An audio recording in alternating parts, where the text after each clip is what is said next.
Bueno, el saludo formal ahora, aquí estamos hasta las 2 de la tarde y un poquito más, tal vez, con, por supuesto, la temática de siempre en el programa, ¿no? Y habitualmente hacemos en este primer bloque, más allá del saludo a los colegas de Telefe Noticias, una suerte de reseña o de tema del día. En rigor, en este caso, está relacionado con lo que ocurrió fundamentalmente el viernes y la saga de episodios posteriores, cuando se convocó en todas las plazas del país, o en las principales plazas de las ciudades más importantes del país, a una movilización pidiendo por aparición con vida de Santiago Maldonado. Hay que decir que en la ciudad de Rosario, con una concurrencia realmente multitudinaria, esto es Buenos Aires, después lo vamos a estar viendo y analizando en más detalle, no se registraron incidentes. Prácticamente no hubo siquiera quejas de pintada fuera de lugar o de roturas, y hubo una presencia multitudinaria con otra vez una característica que creo yo es también destacable, como es la participación, el concurso de muchos jóvenes, de los centros de estudiantes, jóvenes que llegaban por su cuenta, muchas expresiones políticas, pero bueno, una consigna que nucleaba, que aglutinaba, que era la aparición con vida de Santiago Maldonado. Ahí vemos algunos tramos, ¿no?, de la movilización, cuando todavía no había caído la tarde. Después, en el propileo del Monumento Nacional a la Bandera, el lleno era prácticamente total. Y por supuesto, como decíamos, la marcha se desarrolló sin incidentes. Cosa que no ocurrió en Buenos Aires, donde hubo efectivamente episodios de violencia, caracterizados, diría yo, por la compleja represión policial en términos de nueva manera de llevar adelante los operativos, donde se confundían manifestantes con policías, agentes de los servicios de inteligencia, algunos legitimados, otros no. Hay tomas de policías escudando con sus armas y sus escudos precisamente a personas de civil con capucha. Algunos luego se pusieron el chaleco, había gente filmando, la policía filma para luego individualizar y detener, cosa que no está mal desde el punto de vista de los procedimientos que se hacen, pero lo que no está bien es que haya asimetrías o incluso contradicciones en los informes, en las actas de detención. Y eso ocurrió cuando el viernes a la noche se llevaron 31 personas, de las cuales 30 recuperaron la libertad inmediatamente, y el único que no pudo hacerlo, después de que le tomaran declaraciones ayer domingo, fue un ciudadano, creo que colombiano, que tenía un documento apócrifo, o venezolano, que estaba allí, y después dijeron que era punguista, que tenía antecedentes, ¿no?, que estaba viendo, no participaba de la marcha como manifestante. Hubo refriega, incidentes, empujones. Hubo en otros lugares del país también ataques, por ejemplo, al casino de oficiales de Gendarmería, y lo que no hay claro nunca es la posibilidad de individualizar y decir quiénes son y a quién responden. Porque en el caso de las detenciones que hubo en la ciudad de Buenos Aires, Rodríguez Larreta se jactaba de haber metido preso 30 personas y que se van a pasar el fin de semana adentro, y esto es bueno porque eso lo ha decidido un juez. Bueno, el juez no decidió eso. El juez los llamó, les tomó declaración a todos, entre ellos 6 o 7 periodistas, y los fue largando de a uno, porque no solo no tenían antecedentes, sino que no se constataba que hubieran cometido ningún delito. Esto que nosotros le estamos contando, palabras más, palabras menos, probablemente con algunos aditamentos de acuerdo a quienes sean los que van relatando estas historias, se fue exacerbando, levantando el nivel, generando un clima y un contexto bastante denso, diría yo, turbio, en donde quienes están profundizando esa grieta, ese fenómeno sociopolítico, como ustedes le quieran llamar, siguen haciéndolo de manera ya, creo que más desembosada, al punto tal que se han dejado de lado algunas cuestiones elementales como el chequeo de la información. Así como es tan absurdo que se haya difundido de vuelta una presunta tapa de Charlie Hebdo, que es la revista que atacaron los fundamentalistas islámicos, con un Je ne suis Santiago Maldonado, y en realidad cualquiera que haya ido 10 minutos francés sabe que es Je ne suis pas, pero al margen de eso, uno busca cuando llega ese mensaje a su celular, por WhatsApp o por lo que sea, el modo de corroborarle. Entra a la página de internet de Charlie Hebdo y se da cuenta que no hay ni siquiera una alusión a lo que pasó en la República Argentina con este joven artesano. Otro tanto se podría haber hecho antes de difundir la foto de un cadáver con apariencia similar a Santiago Maldonado, que más de un periodista ha retuiteado, ha mandado a las redes, lo ha aumentado, y el máximo de eso es la exposición pública en los grandes medios de comunicación. Sin ir más lejos, anoche mostraba Jorge Lanata una participación en la red social de la hija de Tato Pavlovsky. Tato Pavlovsky era un escritor, dramaturgo, periodista, boxeador, hincha de Independiente, por lo demás médico psiquiatra, que tuvo la desgracia de tener una hija con alteraciones mentales. Esa hija escribió una barbaridad amenazando a la hija del presidente Mauricio Macri y se publicó. Ayer la Nata la presentaba como periodista de página. No solo no es periodista de página, sino que además está internada hace mucho tiempo en un neuropsiquiátrico donde no se la puede meter presa porque ya está privada de su libertad desde el punto de vista de una decisión médica. Yo los que le voy a leer, y ustedes lo pueden ver en pantalla ahora, esa es la nena que supuestamente amenazó, ¿no? O que la amenazó esta mujer que, insisto, tiene desvaríos mentales. La ministra de Seguridad, Patricia Bullrich, y ahí tenemos la imagen, eso es en voz baja de la capital de hoy, volvió a hundir al gobierno en un pantano innecesario. Anteayer, en medio de las repercusiones masivas por las marchas de la desaparición de Santiago Maldonado, no tuvo mejor idea que romper su silencio para anunciar triunfal en Twitter que había logrado detener a la persona que realizó las amenazas a la hija menor del presidente Macri. El tema fue una noticia importante en los medios durante los últimos días, en artículos en los que se consignó que la mujer exigía al presidente con amenazas a su hija que apareciera Maldonado. Ahora se confirmó que la mujer no solo es una paciente psiquiátrica, fue apresada en la clínica Solar Colonial de Castelar, donde estaba internada, sino también prima hermana del vocero presidencial de Mauricio Macri, Iván Pavlovsky. La ministra festejó en su tuit que habían detenido a María Carolina Pavlovsky, exponiendo no solo a una mujer que eventualmente podría estar protegida por las leyes por su condición de paciente psiquiátrica, sino también a un colega del Gabinete Nacional. Bueno, esto es lo que se reclama cuando uno empieza a investigar o averiguar en cuanto a verificar y a chequear la información. Si no lo hace la ministra, porque no había participado de nada de ella en ningún operativo, y ahí están los tuits. Si no lo hace la ministra, claro, ¿qué lo va a hacer algún periodista que además está interesado en sumar millas con sus mandantes a la hora de profundizar las diferencias y de transformar esto en una disputa entre buenos y malos? En realidad, lo que uno pretende es tratar de contextualizar, de ver qué pasa.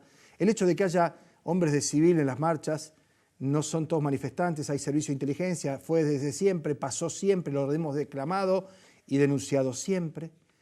Que estén los tipos estos con capuchas, escondidos, banderas negras, que nadie sepa quién es, que no los detengan, que se fueron todos en un camión sin que nadie hiciera nada, que los bomberos estén parados al lado de los focos encendidos de fuego, de cubiertas, con las mangueras en la mano y no extingan el fuego. Todo eso son cosas que por lo menos llaman la atención. Entonces lo que hay que hacer es combinar, exigir, pedir, que eso está consagrado por la Constitución, a la justicia que actúe, que individualice, que identifique. Y a los responsables, a los funcionarios, esto, responsabilidad, un mínimo de responsabilidad y profesionalismo, cosa que a todas luces no tiene Patricia Bullrich y que en este episodio queda en evidencia de manera brutal. Ya lo sabemos, los santafesinos, los que hemos vivido acá al comienzo de la gestión, cuando pasó lo de Callastá, cuando felicitó por la detención de 3, después eran 2, después vino, después se fue, los paró una zanja. La gendarmería se tiroteó entre ellos. Quiero decir, recién asumían todo lo que ustedes quieran. Ahora, un poco de prudencia. Decía Florencio Escardó a propósito de las enfermedades y los pacientes, dice, el médico antes que curar tiene que consolar. En el caso de un ministro, antes que solucionar, corregir, modificar, llevar adelante su acción de gobierno, tiene que tener sentido común, razonabilidad, prudencia. Creo que esas cosas se están viendo de a poco y sin perjuicio de que en un momento de cuestionamiento severo de los sectores opositores a la continuidad de una ministra, el manual de la política dice que no hay que soltarle la mano y que hay que sostenerla, me da la sensación que Patricia Bullrich tiene, en términos de funcionaria política, fecha de vencimiento. No sé si será antes o después de las elecciones. No sé si dependerá de la aparición de Santiago Maldonado en cualquiera de las circunstancias, ya sea con vida y si fuese así, con un esclarecimiento, una investigación, con niveles de responsabilidad y si lamentablemente no fuese así, también con la necesaria investigación judicial. Bueno, esto le queríamos contar, ¿no?, en la apertura del programa. Por lo demás, es saludable, es auspicioso que en las escuelas se siga conversando con criterio, con sentido común y con responsabilidad por parte de los maestros de esto si los chicos lo proponen, con distintos niveles de interpretación y consideración, si son grados primarios, secundarios o niveles universitarios, pero el solo hecho de mandar una encuesta donde si les parece que está bien o está mal, que esto se hable, ya revela también algún grado, digamos, de distancia con que todas estas cuestiones sean transitadas como debe ser en la República, como debe ser en el Estado de Derecho. Nos vamos a ir a la pausa. Cuando volvamos, Vamos a conversar con un legislador de la provincia de Santa Fe, el presidente del bloque de diputados del Frente Progresista, Rubén Galassi. Ya venimos. Muy bien, lo habíamos anunciado, Rubén Galassi, presidente del bloque de diputados socialista en la Cámara de la provincia, va a conversar con nosotros el próximo rato. ¿Qué tal, Rubén? ¿Cómo estás? ¿Qué tal? Buenas tardes, un gusto. Bueno, la primera referencia es a lo que veníamos comentando sobre la marcha del viernes. Yo destacaba una cosa a la que agrego otra impresión, otra opinión, en la que no te complico, no te comprometo, digamos, tranquilamente puede estar en disidencia, que es que en la ciudad de Rosario particularmente, que conozco con mayor cercanía que en la provincia, pero presumo que en la provincia, y acá apelo a tu recorrido territorial, no se dan situaciones de tanta inquina, cruce, denuncia, contradenuncia, inteligencia contra inteligencia, sobre todo en los medios de comunicación. ¿Qué quiero decir?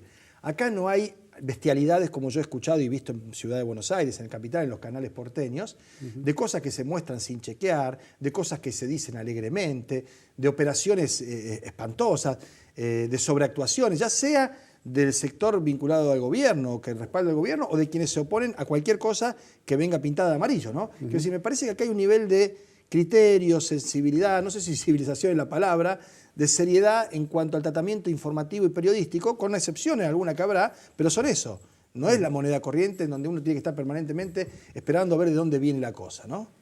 No tengo dudas que en la ciudad de Buenos Aires el interés de los medios de comunicación, ya sea para un lado, que son los mayoritarios a favor del gobierno, tienen una posición editorial que condiciona el trabajo de los periodistas. Cada uno de ellos sabrá ¿En qué con medida? qué comodidad desarrolla cotidianamente su tarea, pero sería para hablarlo largamente, pero este gobierno ha adoptado vía decretos una serie de medidas que han favorecido claramente a las corporaciones mediáticas de la Argentina. Y lo digo corporaciones porque son conjunto de empresas que facturan millones de millones y hoy están siendo partícipe de lo que es el negocio que permite la convergencia digital. Bien. Y también hay un sector más, podríamos llamar, residual de lo que fue el apoyo al anterior gobierno, que también desarrolla sus programas con total falta de profesionalismo y objetividad, en donde claramente ya fija posición, sea cual fuere la noticia. Acá creo que la sociedad incluso es más plural en Santa Fe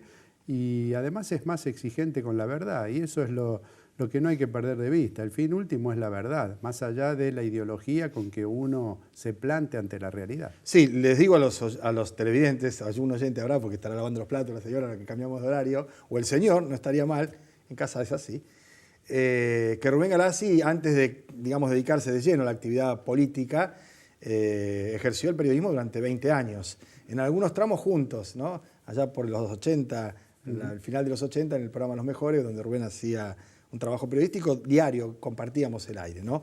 Y hago esta referencia porque me parece importante, porque lo que yo advierto, más allá de las diferencias de criterio que tengo con muchos profesionales, algunas muy profundas, no llega ni al nivel personal del agravio, ni a la descalificación, ni tampoco a individualizarlo como si fuese el vocero de un sector que está en guerra o en pugna con otro, ¿no? Y creo que esto también pasa en la Cámara de Diputados de la provincia. Esto es lo que te quería preguntar. La virulencia del debate o la discusión política que se ve a niveles nacionales, no creo que se dé en el Parlamento provincial. ¿Cómo lo viven esto? No, en el Parlamento con todas las diferencias que tenemos, de hecho el tema que hoy está siendo principal motivo de análisis aquí en este programa, que es el tema Maldonado, generó un áspero debate en la Cámara de Diputados Provincial. Eso no evitó que por mayoría, entiendo que por unanimidad, se sacara una declaración exigiendo, planteando la aparición con vida de Santiago Maldonado. Después, sí, hay posiciones más duras, menos duras, pero se hace en un marco de respeto, que creo que es en definitiva lo que aspira a la ciudadanía. Pero la verdad siempre tiene que ser el fin último, y más en el periodismo. Sí, sí.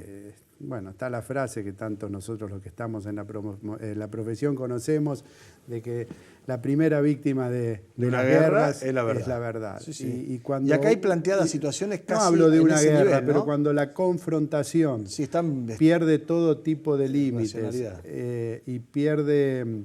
y pierde esas barreras éticas y morales que llevan a lo que vos comentabas antes, a difundir sin ningún control, sin ningún prurito, imágenes de alguien muerto diciendo que es Santiago Maldonado, la verdad, ahí estamos básicamente olvidándonos de que uno tiene que estar detrás de la verdad. Sí, y desde ya cuando el que comete ese tipo de imprudencias, que no es esa, pero sí festejar la detención de una persona que está en un psiquiátrico como si se hubiera capturado a alguien de Al-Qaeda. De una gran ignorancia. Además. Porque que un ciudadano no sepa que una persona que está en un psiquiátrico por ley es inimputable, bueno, no tiene por qué saberlo, pero que una ministra de Justicia, de Seguridad, caiga en tamaña barbaridad es inaceptable. Bueno, pasamos a otro tema. Nos venimos en alguna medida, ¿no?, a la provincia de Santa Fe, porque no hace mucho el gobernador estaba pidiendo que se incluyera en el presupuesto nacional la plata que el Estado Nacional le debe a Santa Fe, con una sentencia firme de la Corte, con planes de pago que se han propuesto, con distintas maneras de facilitar, entre comillas, la posibilidad de hacerse de ese dinero. Y en el medio se cruza el tema de los fondos, en este caso de la provincia de Buenos Aires, con con un privilegio que supera incluso las épocas de dualdismo, menemismo y todo, cuando había un entente ahí entre Menem y Duhalde para que la provincia de Buenos Aires sea ultra privilegiada en el manejo de fondos, ¿no? ¿Cuál es la perspectiva? ¿Cuál es el vector? ¿A dónde vamos? Bueno, son dos cosas diferentes, dos sí, cosas pero concurrentes, diferentes, ¿no? Uno es la deuda que hoy se estima en 50.000 millones y a medida que pasa el tiempo esa deuda se incrementa por el solo efecto de la inflación. Es decir, cuando fue la sentencia en noviembre del 2015 se estimaba en 40.000 millones. Ya pasado casi 2 años. 3 años se van a cumplir dentro de algo más de 2 meses y acumulada la inflación hoy ya es más de 50.000 millones. Es decir, eso es una creencia que tiene Santa Fe, es dinero que el gobierno ha planteado cancelar, incluso en plazos hasta de 40 años, es decir, es más que razonable. Es dinero que además de ingresar a las arcas provinciales, en un 14% va a todos los municipios y comunas. Es mucho dinero. La legislatura ha planteado que tiene que ser destinado a la realización de obras, no puede ser usado para cubrir otro tipo de gastos.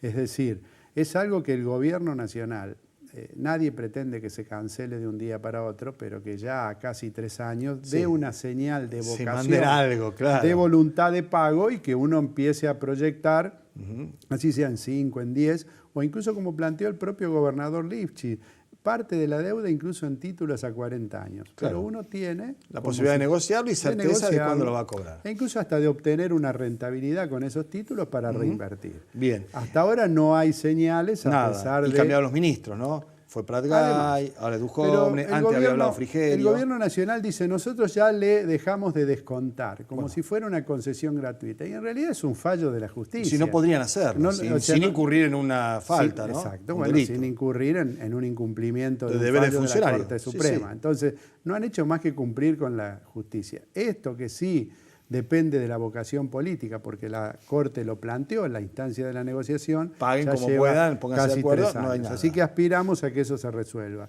Buenos Aires en este tiempo reclama, y esto lo voy a decir haciéndome cargo, con justicia que se le descongelen esos fondos o ese techo que se le fijó a la coparticipación, porque siguen cobrando los 600 millones de pesos cuando eran 600 millones de dólares en los 90, 20 y pico de años después. Pero claramente esa compensación que tiene que hacerse con Provincia de Buenos Aires tiene que surgir de los fondos del Estado Nacional, nunca a expensas de las provincias. Porque la idea originalmente es que todas las provincias concurran a ese salvataje. Y bueno, eso siempre es decir, destapar la frazada, sí, claro, corta, bueno, sí, taparse la cara y dejar los pies afuera. Claro, o vestir un santo desvistiendo otro. Acá la nación ha ido cada vez más incorporando, y no vamos a hacer una historia del régimen fiscal argentino, pero año a año, y esto desde hace históricamente, las provincias han ido relegando recursos en favor de la nación. Y el Estado Nacional ha hecho lo contrario. O sea, todavía muchos hablan de las escuelas normales, y eso era ¿por qué? Porque eran nacionales. En los 90 se transfirió toda la educación a las provincias. Se transfirieron los servicios como el agua y tantos otros. Y hoy tenemos hasta presos federales en la provincia que la nación no se hace cargo, más de 300 presos federales. Es decir, cada vez más los estados provinciales asumen servicios, obras, y la nación no transfiere. Así que sería una aberración desde el punto de vista político y económico que la compensación que objetivamente tiene que hacer a Buenos Aires, más allá de la simpatía o no con el que tiene provincia, con el gobierno nacional, es justo, lo reitero, tiene que hacerse con los recursos nacionales, que hoy claramente han avanzado sobre lo que se coparticipa a las provincias. Rubén, en la legislatura en los últimos días hubo un par de cuestiones interesantes. Una de ellas está referida a la posibilidad de ampliar el miembro de corte de los integrantes de la Suprema Corte de Justicia, sí, para evitar el empate, ¿no? El 3-3. Sí. Que en realidad se da, y yo lo he conversado esto con más de uno de los ministros, que tiene el doble voto el presidente y que por costumbre no se usa en la provincia de Santa Fe, pero hay una costumbre que podría cambiarse, sobre todo si uno está esperando resoluciones de cuestiones muy sensibles a la opinión pública, como es el tema del descanso dominical, tanto para los trabajadores como para la gente que va a los supermercados, donde la cuestión quedaría ahora en manos de un camarista que sería sorteado para que desempate el 3-3. Entonces vos decís, puta, hay 6 ministros de la Corte que estudiaron el tema durante 2 años o 3 años, porque esto viene de hace larga data, y van a llamar a un camarista que, sin perjuicio de su capacidad, talento, honorabilidad, es de un tribunal inferior para que él, con su idea, decida. Desempate. Es decir, la verdad es que me parece más lógico meter otro ministro, o en todo caso esperar que se jubile Gastaldi, que creo que es ahora fin de año.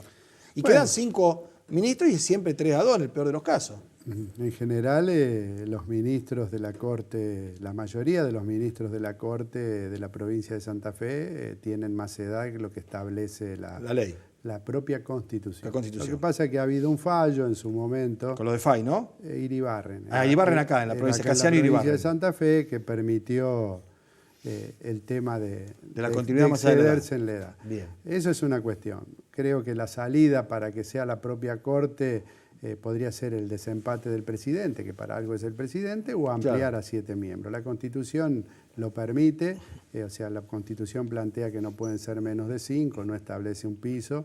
Podría ser una salida que haya 7 miembros, pero la dinámica, la efectividad, la eficiencia, el trabajo no lo cambia siendo 6 o siendo 7. Creo que en estos temas, de la misma manera que a los legisladores se nos exige que resolvamos temas que son de nuestra competencia, como ahora tenemos en tratamiento un nuevo código de falta, un nuevo código procesal penal para la justicia juvenil. Creo que la Corte puede ser mucho más eficiente y efectiva en su trabajo, y estos temas que son tan sensibles para la sociedad, tener un tratamiento más rápido y no pasar años hasta que se resuelva. Bien, vamos a lo estrictamente político, ya partidario, elecciones, escenario que se viene. Hoy leía, creo que, en el diario La Capital, declaraciones de Armando Traferri, senador del departamento de San Lorenzo, uno de los puntales en su momento de la candidatura de Alejandro Rodenas, derrotada por Rossi en la interna, pero ahora en una armonía peronista que no se veía hace mucho tiempo, esto hay que decirlo, ¿no? El peronismo fueron a internas aquí, a diferencia de otros lugares, dirimieron por los votos, el famoso el que gana conduce, el que pierde acompaña, y las cosas se están perfilando de esta manera. Lo que me llamó la atención es que, sin perjuicio de lo que ocurra ahora en octubre, decía Traferri, el mapa político de la Argentina no da para tercios, decía él, ¿no? Acá hay un plan neoliberal, claro y definido, con una percepción o perspectiva de lo que debe ser o no debe ser en todo caso el Estado, y hay otro sector, dice, sin perjuicio de su individualidad política y su pertenencia partidaria, que cree que el Estado tiene que tener otro rol, que tiene que tener otra función, que tiene que estar presente, y daba la sensación, no sé si la palabra, porque no trajo buenos resultados en su momento, de la transversalidad comenzaba a diseñarse, ¿no? Quiero saber cuál es tu opinión al respecto. A ver, yo creo que en octubre, primero, es decir, nosotros tenemos esta instancia, que es las elecciones legislativas, y que si bien son diputados nacionales, que van a tener que fijar posiciones en la nación, también se eligen, son representantes al mismo tiempo del pueblo de Santa Fe.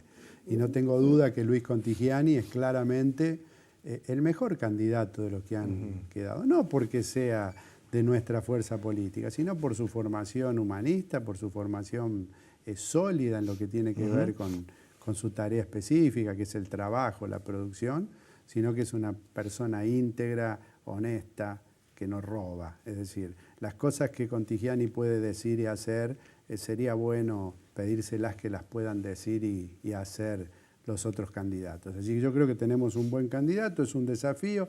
Tenemos que pasar esta coyuntura, porque las coyunturas están para superarlas, y después veremos el 2019. Yo creo que como proyecto político, como Partido Socialista, como parte de un frente en la provincia, estamos haciendo una gran transformación en Santa Fe, pero comparto esta idea de que sin construcción nacional es difícil sostener, es difícil, no digo que sea imposible, es difícil sostener proyectos provinciales, por lo menos en los tiempos que estamos viviendo.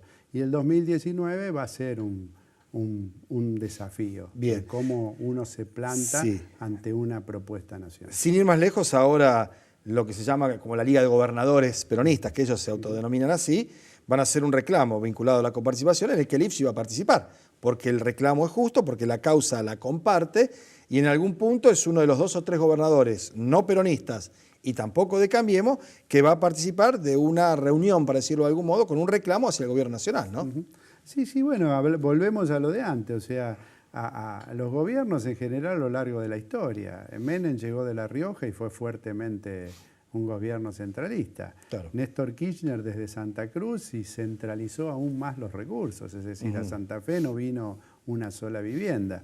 Y hoy la lógica de este gobierno, que además tiene la particularidad de que la mayoría de sus hombres y mujeres, además ni siquiera como Menem y Kirchner venían del interior, viven en Buenos Aires y no conocen la realidad del interior. Y la mayoría de las cuestiones cotidianas se resuelven en las instancias inferiores de gobierno, el municipio, la comuna, el gobierno provincial, desde ya que la macroeconomía la dispone y la resuelve el gobierno nacional. Pero para todo eso pequeño, inmediato, de una escala mucho más mediana, ¿no? Están los gobiernos locales y los recursos deben ir ahí. Así que desde Santa Fe siempre vamos a acompañar lo que sean reclamos para mejorar las posibilidades de darle servicios y obras desde los gobiernos locales y provinciales, aspirando a que al país le vaya bien. No queremos que Macri fracase. Obviamente tampoco podemos dejar de marcar las políticas que claramente perjudican a una gran mayoría. La última, y en realidad es una pregunta que va inducida a la respuesta, ¿no? Porque, es decir, sos optimista para octubre, y la verdad que si no sos optimista, peor que lo que le fue en la primaria, va a ser muy difícil. Yo lo he conversado con el gobernador, incluso con el propio Contigiani, que una elección de 8 o 9 puntos para una fuerza que está gobernando es explicable únicamente si esa fuerza gobernando no pagara los sueldos en tiempo y forma, tuviera paralizados los servicios, no anduviera la salud pública, no estuviera haciendo obras, cosa que no ocurre, ¿no? Quiero decir, objetivamente eso es así. Ahora, evidentemente la percepción, la interpretación del electorado, por lo menos en la primaria, no fue esa. A ver, no fue una buena elección. Yo quiero ser más que optimista, realista. Entendemos el mensaje, o sea, son claramente luces rojas, no amarillas. Y hay que trabajar, o sea, cuando uno gana no obedece a una sola razón y cuando uno pierde tampoco. Es verdad que los triunfos disimulan los defectos y las derrotas los potencian. Sí, y además la famosa frase, la derrota es huérfana y la victoria tiene varios padres, ¿no? Claro, bueno, sí, además eso. Y bueno, creo que hay que hacerse cargo. Creo que en Rosario hay que defender con más claridad lo que se está haciendo, plantear que somos un gobierno que, a pesar de lo que muchos digan, está lejos de la visión que quieren instalar desde Cambiemos, que es un gobierno agotado. Rosario y su gobierno son innovadores, o sea, la salud pública no es el ECA, que es, además de que es el mejor hospital de emergencia, pero que ya se hizo. Es que hoy, en estos días, la mejor maternidad pública en el Sáenz Peña, es decir, todos los días se está innovando, hay que defender eso. Y provincialmente, o la lista de diputados nacionales, para ser más preciso, hay que tratar de hacer entender que no es solo Macri o Cristina, que eso se dirime en Buenos Aires, sino que acá podemos tener un candidato como Contigiani, que cuando sea diputado, porque lo va a hacer, va a votar por Santa Fe, lo va a hacer con honestidad y compromiso y no va a levantar la mano nunca en contra de los trabajadores o de los pequeños productores. Gracias por haber venido. No, gracias por invitar. Nos vamos a la pausa. Cuando volvamos nos encontramos ya para los instantes finales del programa. Enseguida venimos.